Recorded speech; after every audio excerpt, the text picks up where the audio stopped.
welcome to Temporal Graph reading group, everyone. So this is yeah. So today we are hosting a talk by Tim Poštuvan, if I pronounce your name correctly, from EPFL, um, who will be presenting their recent work called Learning-Based Link Anomaly Detection in Continuous Time Dynamic Graph. Um, and for the background on Tim, so Tim is a research scientist at DeepL and specializing in natural language processing. He holds a master's degree in data science from uh, the EPFL, and his current research focus on enhancing large language models, LLMs, through reinforcement learning from human feedback. So I will pass the mic to you, Tim, and do you want to test sharing your screen as well? Yeah. Yeah. Um, I guess. Can you see my screen? Yeah. Sounds good. Okay. Perfect. Yeah. Please go ahead. Okay.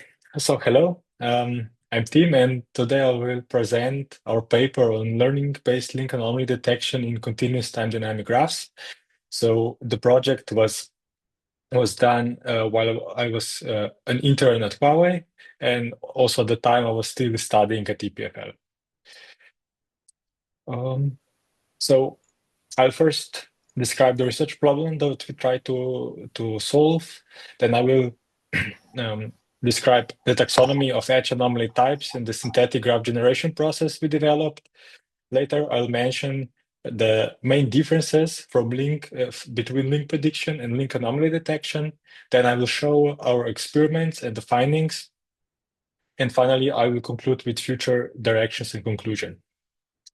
So in our work, we dealt with link anomaly detection. So our goal was to detect abnormal links in continuous time dynamic graphs. So in this image, as you can see, here is a graph. So the continuous time dynamic graph is a graph where there are nodes connected by edges, and these edges also have timestamps.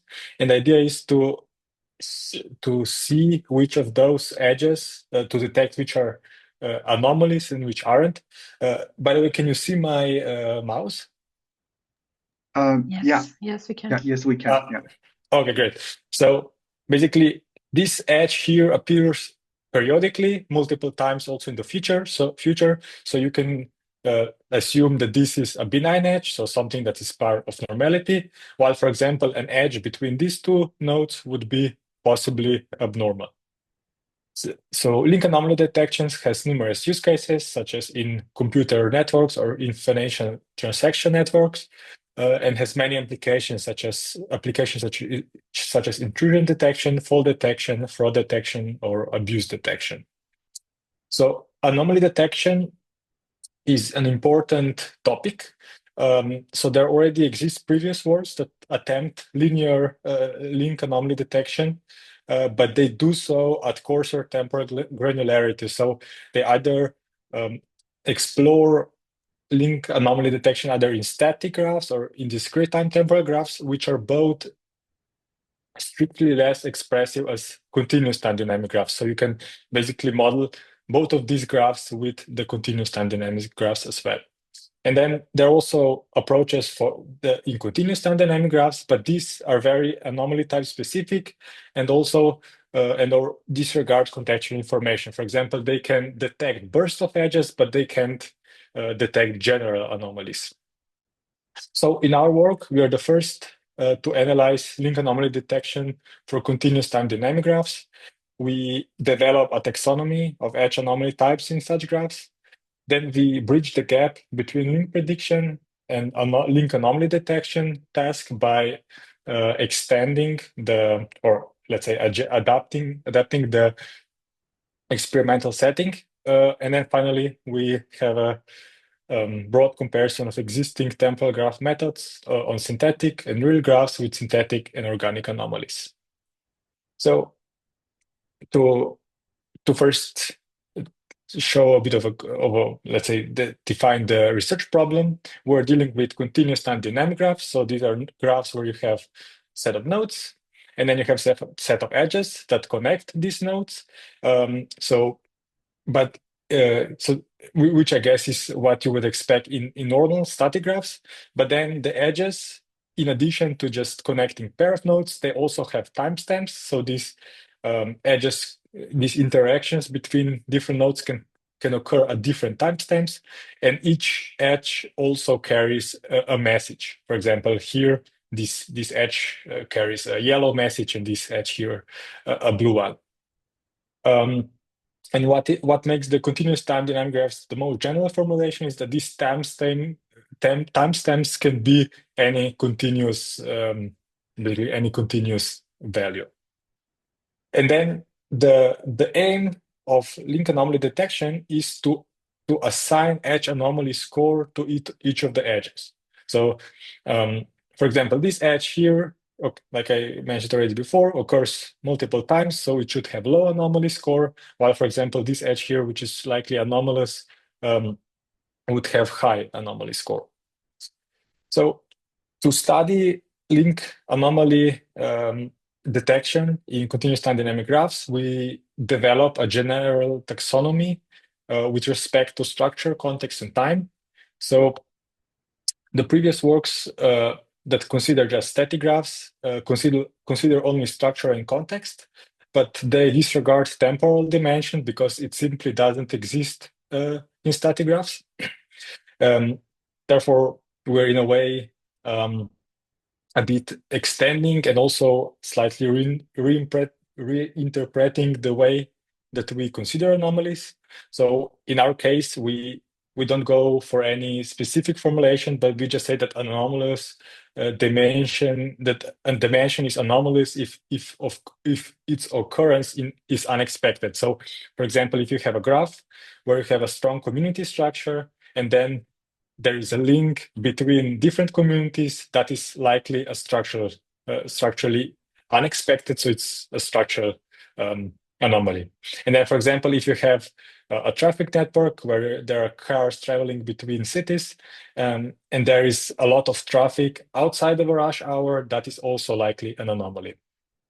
So in consideration to the three dimensions that I mentioned, we make so our taxonomy considers also the combination of these three dimensions. For example, anomaly can be temporal, it can be contextual, or it can be also temporal and contextual. We consider these three dimensions largely independently, but we argue that if anomaly is structural, then it also has to be contextual. Basically, if there is no for a pair of nodes, there hasn't been any connection between these two nodes. It's hard to argue what contextual, so like what an expected edge message for such an edge would be. So, to give you an example, if you imagine a package distribution network where the nodes are customers and warehouses, and the edges are packages. In such a network, a benign edge would be that the ordered package is delivered to the customer on time. Then the temporal anomaly would be that the ordered package is delivered to the customer with delay.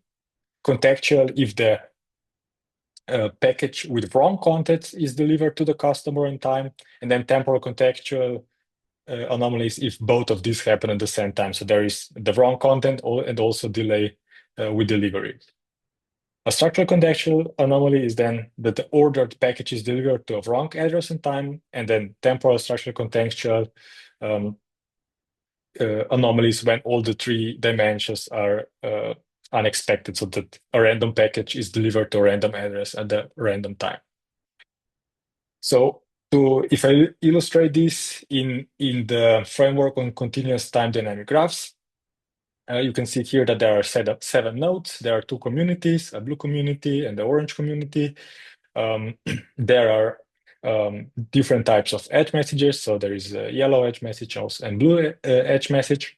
And in this normality, you can see that edges occur periodically, so each other timestamp. And then in such a graph, this edge here would be a temporal anomaly because the edge message is as expected, and also the pair of nodes is expected. So it already connected before, and it will also in the future. But it is the connection, the interaction happens at an unexpected time. So these two um, nodes should only connect in, let's say, in the other or in the timestamps with other parity. Then this here is contextual anomaly because the edge message is incorrect. And here, this is temporal contextual anomaly because both of these dimensions are unexpected. Here, we can see that this is structurally contextual anomaly because the structure, so this pair is structurally not expected. So it's structurally inconsistent and the context is incorrect, but we still consider it temporally consistent because both of the nodes that participate in this interaction are active at that time. And then here you have temporal structural contextual anomaly because the nodes are not shouldn't connect structurally. The context is unexpected, and also the nodes at this timestamp shouldn't be active. So yeah, to make use of this so far theoretical taxonomy, we propose how to inject these anomaly types in existing graphs. So in our general, for injection, we use a general process where we first sample a benign reference edge and then apply category-specific perturbations. When making these perturbations, we use randomness as the main proxy for abnormality, meaning that if we randomly change the destination of an edge, we assume that this will create a structural anomaly with very high probability. If we change edge message, contextual, and if we change timestamp, temporal anomaly. So then to actually create a temporal anomaly, we just randomly change the timestamp. For creating contextual anomaly, we change the edge message, but we do so by sampling k different random edge messages, and we substitute the benign edge message with the one that's the most dissimilar to it. So you can be at least to some extent sure that this edge message in the end really is anomalous. Then for temporal contextual anomalies, we perform both of these perturbations. For structural contextual anomalies, we sample yet another benign reference edge. So there are two reference edges where it's important that both of those appear close in time. So, and then what we do is we rewire the source of the first edge to the destination of the second edge. So this way we can be sure that although this is structurally unexpected, that still both of the nodes should be active at approximately that time, making it temporally consistent. And then to make temporal structural contextual anomalies, we just randomly sample nodes, edge message, and the timestamp. So to validate our taxonomy, as well as to propose a test bed where the methods can really be compared in an like control scenario, so that we can really see their benefits or their advantages and disadvantages. We propose a synthetic graph generation process. So here the aim is to really make these synthetic anomalies clearly distinguishable. So because the problem is that if you have a graph which doesn't have clear temporal patterns, imagine you have a graph where all timestamps, all interactions, all edges have random timestamps. Then if you inject a temporal anomaly according to our temporal anomaly in such a graph, it can't even be distinguished because there are no temporal patterns. So our approach is to create a graph that has strong consistencies.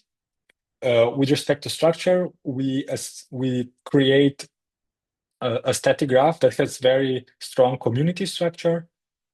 So if you basically sample an edge between a random pair of nodes, it creates it very likely creates a structural anomaly. for context, we assign a class to each of the nodes, and then for each pair of classes, we determine the expected message, where we make sure that the expected messages for different pairs of classes are sufficiently different. So we achieve this by making them orthogonal.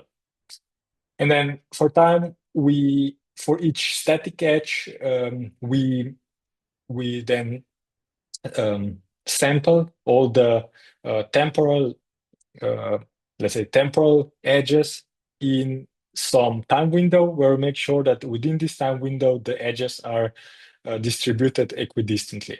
So on the right, you can see the steps. So first we create a static graph. Then for each node in the static graph, we assign it its class, and determine for each pair of these classes, we determine the expected message. And then for each edge, we first sample how many times this static edge occurs in the temporal graph. So this static edge is basically just a pair of nodes. And then we also, so this is a static edge, and then temporal edge is the edge that actually has all the four properties. So the source node, destination node, the timestamp, and also the edge message. Then we sample the size of the temporal window, the time window, and the start of this window. And then within this window, we distribute the timestamps equidistantly, where we also always add a bit of noise, as well as just set the edge message to the expected message perturbed by some noise. So also, considering the description I already gave you, I guess it seems that link anomaly detection is actually quite similar to link prediction, but there exist some important distinctions. So in link prediction, the assumption is that all the observed edges are legitimate. So that all the edges that happened in the past during inference, you can be sure that all the edges that appeared in the past are actual edges. And then second thing is that for training, in link prediction, what is typically done is that for each positive edge, the algorithm samples a random negative, and this is done by just randomly substituting the destination of that edge. And then finally, the objective of link prediction is to predict the likelihood of a link between a pair of nodes at a given time. So it is a very clean setup. You have some previous edges that you can be sure that occur, and then you ask yourself in the future, will there be a connection between two nodes at a time? And in link anomaly detection, there are certain challenges. So first of all, during inference, you can be sure that all observed edges are benign. So also when you observe an edge, you try to predict whether it is anomalous or not, but you're not given this information for the past edges, whether you're anomalous or not. So basically your edge message passing, let's say, of your method has to be somehow robust to also these negative samples. Then in training, the potentially the random for training, the random negative sampling in link prediction focuses on structure, but the problem is that as I mentioned, in our taxonomy, the anomalies can also manifest with respect to different dimensions. So just having random negative sampling that focuses on structure can be suboptimal. And yeah, finally, the objective of link anomaly detection is to predict the likelihood of occurrence of an observed link. So the main difference is that here the question is not hypothetical, but you actually observe a link, and then you need to determine whether that is anomaly or not. And the main difference here is that you also the edge that you observe also has an edge message. So which is something that is not considered in link prediction. So the first problem of link prediction is that it doesn't consider context when predicting likelihood of a link. So our solution is to just additionally also condition on contextual information. So before link prediction, predictions are just based on temporal node embeddings. But what we do is that we also add edge information by just, let's say, simply adding this, concatenating this with these temporal node embeddings before making a prediction.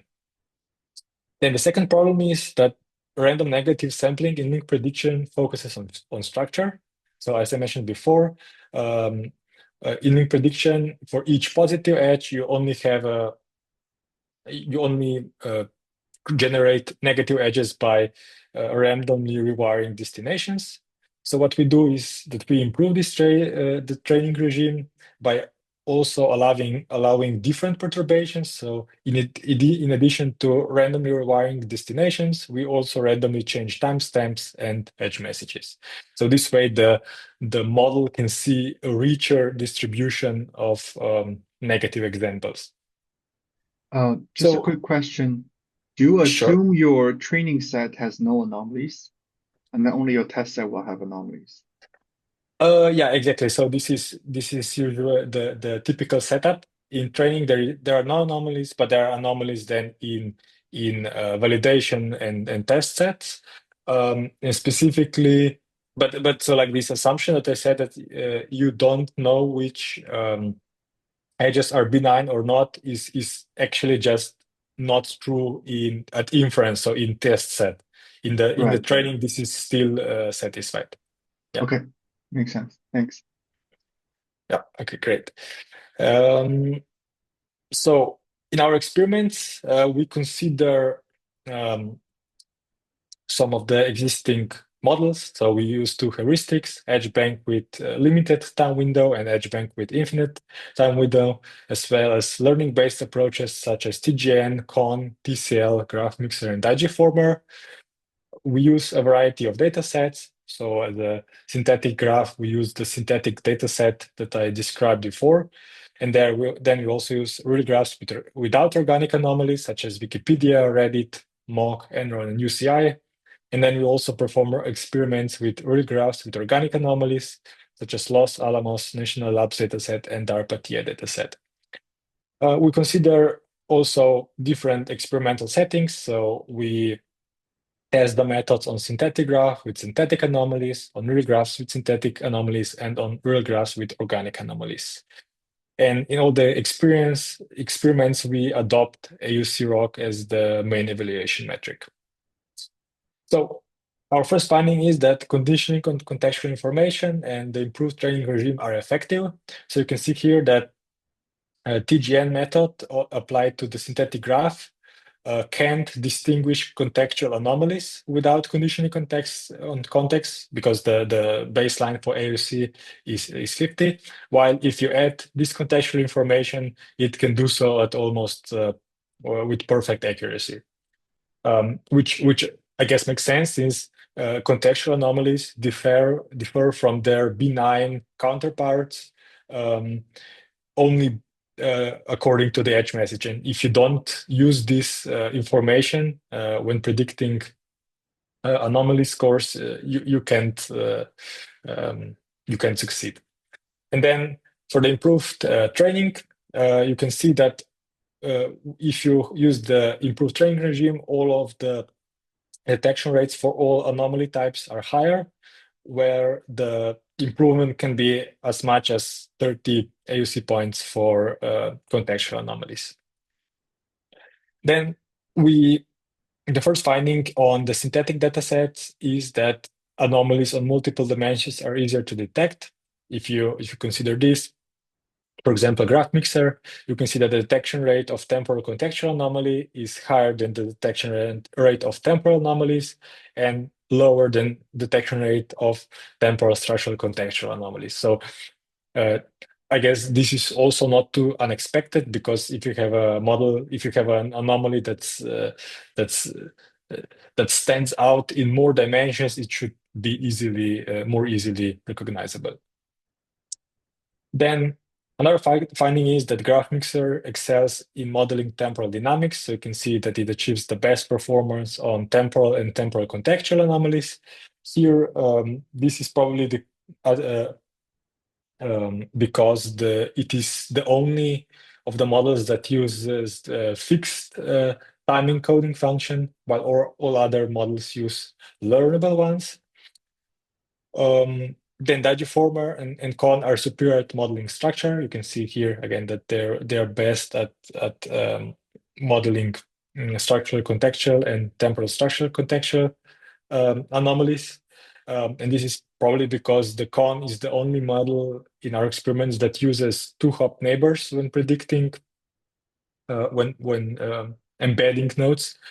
And the digiformer, although it considers only one hop neighbors, it uses this neighbor co-occurrence encoding schema, which provides weak contextual information about two-hop neighbors. Then on real graphs with synthetic anomalies, uh, so on real graphs with synthetic anomalies, we can see that what we found on synthetic graphs also generalizes here. So again, you can see that the detection rates of temporal contextual anomalies are higher than detection rates of temporal anomalies and lower than detection rates of temporal structural contextual anomalies. Again, GraphMixer excels at modeling temporal dynamics, and Con and Digiformer at modeling structural anomalies. Um, so Yeah. thanks for going over the results in detail. I'm just curious, why does EdgeBank even work for anomaly detection? So EdgeBank, yeah. So because um, It, I think it should only work when you switch the when you change anything about the structure, right?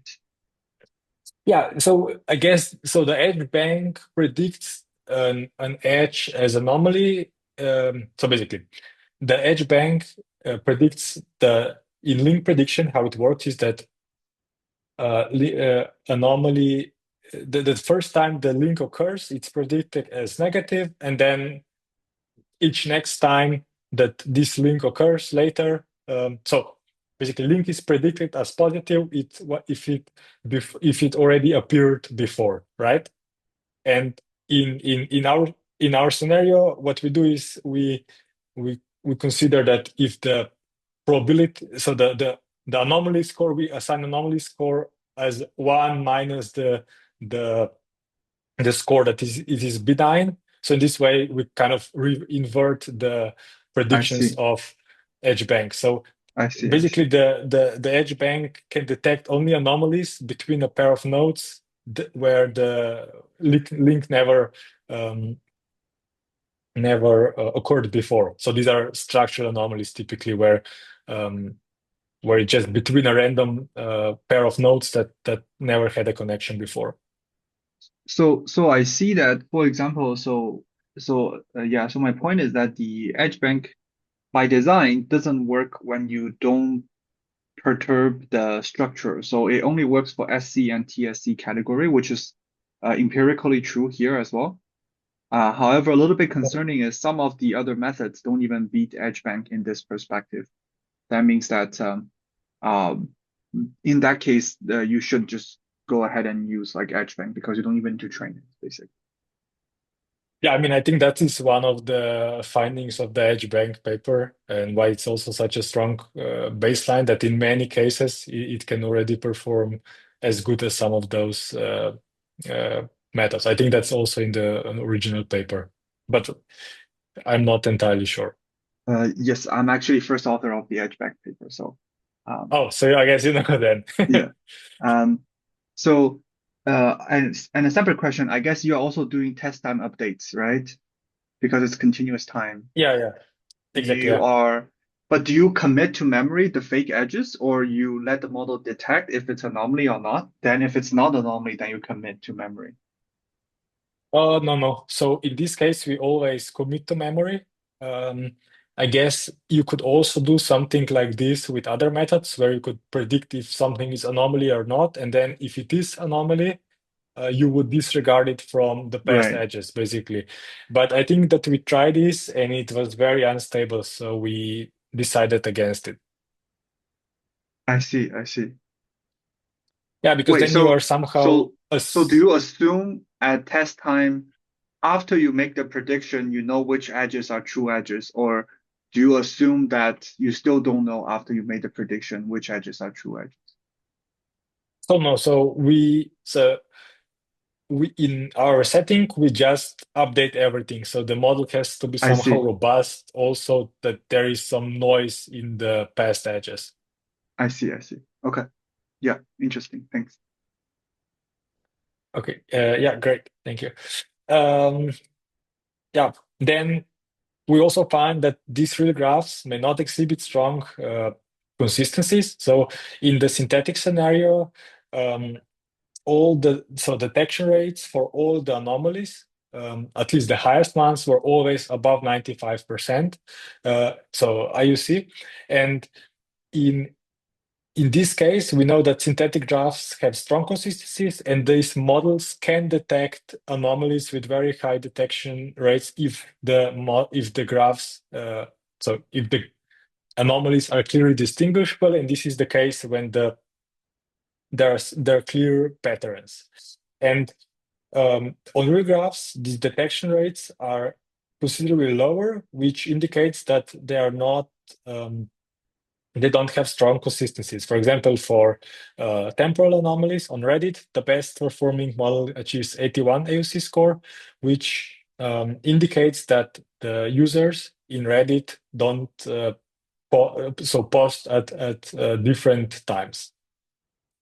Then, similarly, in Wikipedia, contextual anomalies aren't detected that well. So um, this which is probably attributed to the fact that the edge messages there are just low dimensional representation of the user edits, and these are probably not that well captured. So contextual information is not that informative in this case.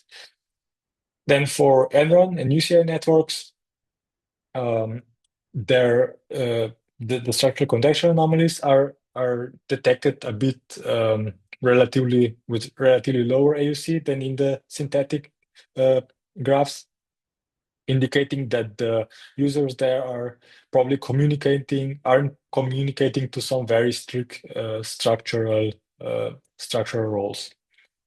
And then the only data set that seems to be quite consistent is mock.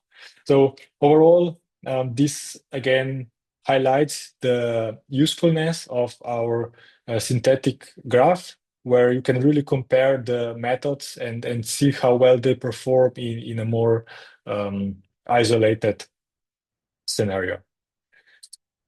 And then on real graphs with organic anomalies, we see that for Los Alamos and Darpatia datasets, the organic anomalies seem to resemble structure anomalies. So you can see the two best performing models are Con and Digiformer. However, the organic anomalies still seem to be quite different because the edge bank model achieves the performance close to baseline. So uh, it seems that the organic anomalies here occur between the pairs of nodes that already connected before. So it's uh, not the same way as we construct structural anomalies. And then there are significant disparities in model performance on organic anomalies. So the difference between the best and the worst performing models on Dharmapatia can be even more than 20 AUC points, um, which highlights that the choice of method is very significant. Um, so now I will present also a few future directions. So the first opportunity is to design new data sets, new continuous time dynamic graph data sets with organic anomalies. Currently, there exist only two of those, the two that we use. And also although we designed this taxonomy of synthetic edge anomaly types, um, compare, comparing the new methods only on synthetic data sets is not sufficient. So it is important to also test them in real-world scenarios. Then the second opportunity is to reduce the gap between organic and synthetic anomalies.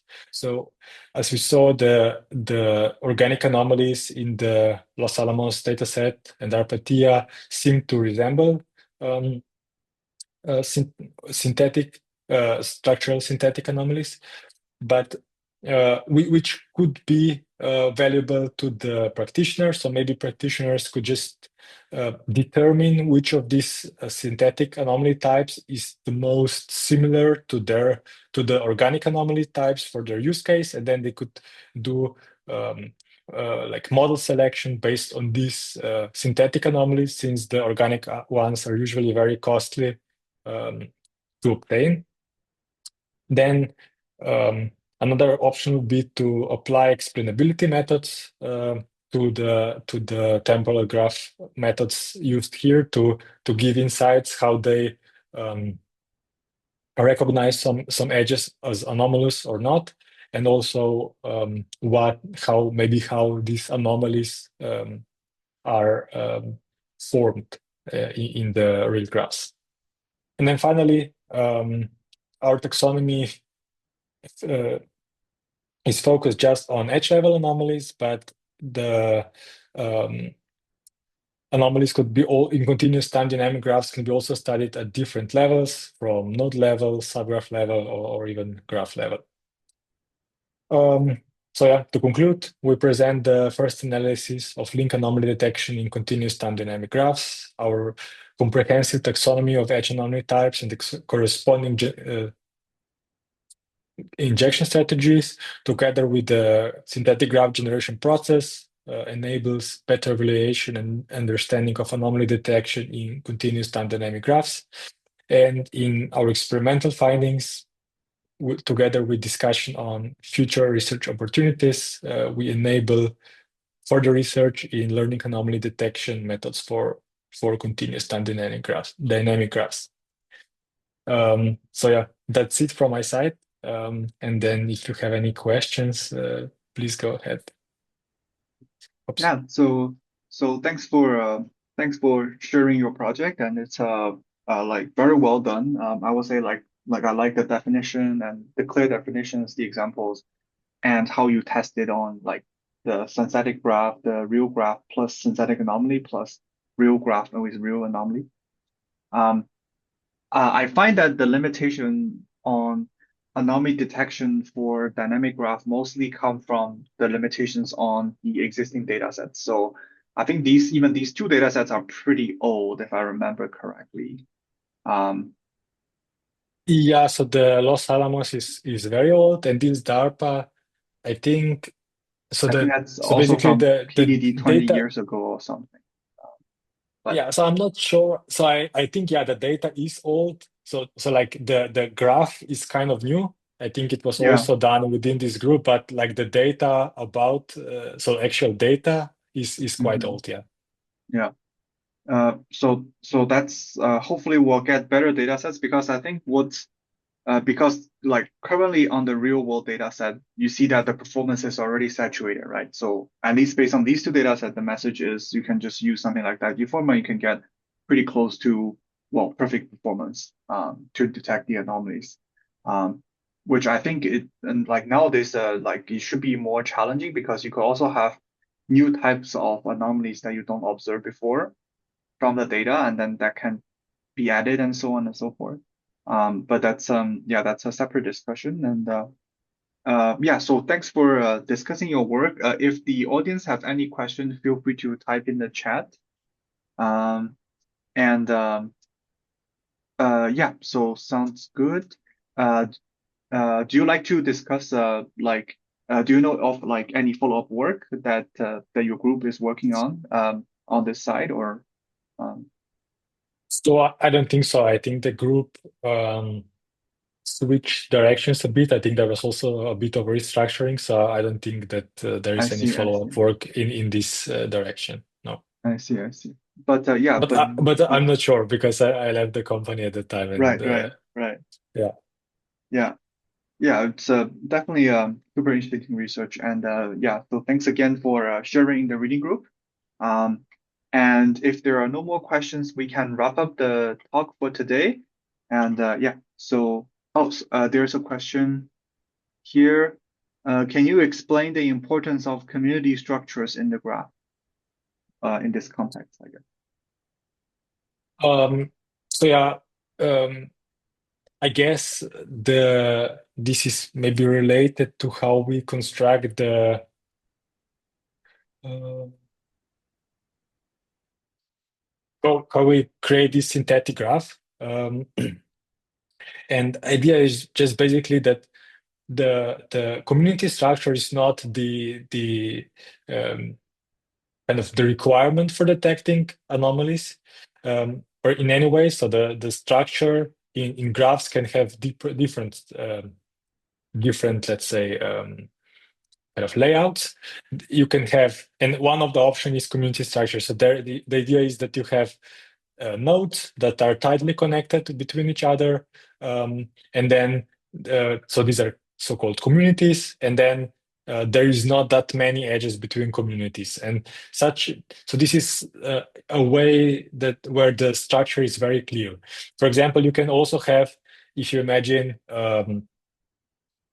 Maybe like I discussed before, you have a package distribution system when you have nodes that are either warehouses and customers, and in such a graph is typically bipartite because there are always edges, so there are always warehouses sending packages to the customers. Customers are not really.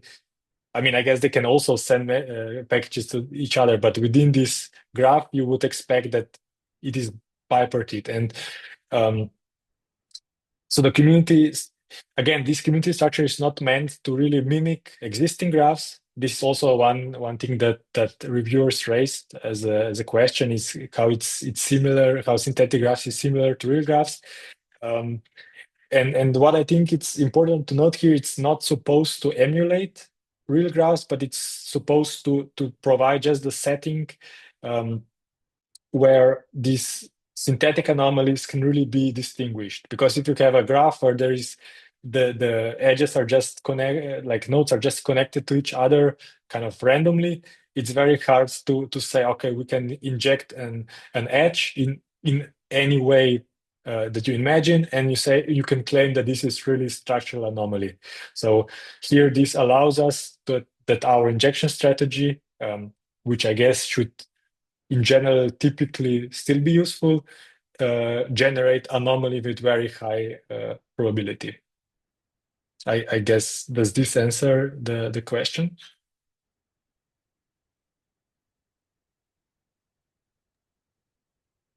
Yes, this answered the Okay, question. great. Yeah. And okay, there's more questions. If it was infeasible to have a training set that you know contains only benign data, how would you go around that? Um, I guess that's a hard question. So I think what you could do, so I mean, I guess there's always a way that you could manually inspect it and clean it. Um, but also, I think typically in these scenarios, the anomalous edges are typically very, very small proportion of all the data. For example, I think in this Los Alamos, in the original data set, I think you have over a billion edges, but then I think, let's say 300 of those are actually anomalies, or maybe let's say 1,000. Um, so perhaps you could get away with it even if you just train on those.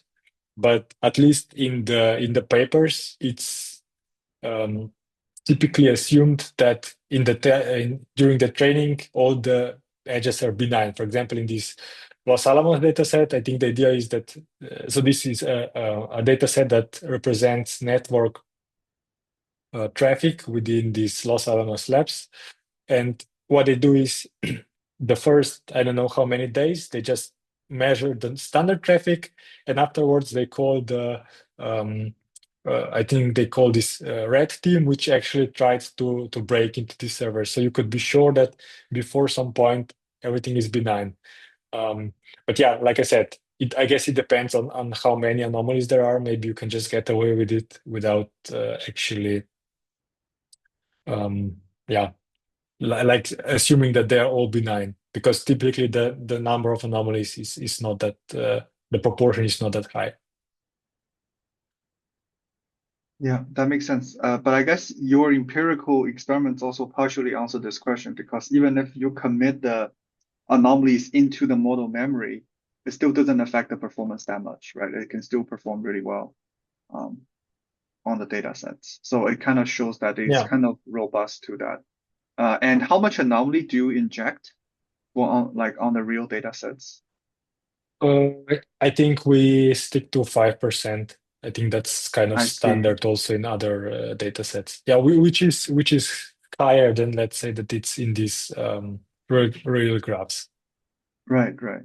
But if you, yeah, but I guess if you inject 100%, for example, then the model will be like kind of more strongly like affected. So it depends on the amount Yeah, of it should be. fake Yeah. edges. Yeah.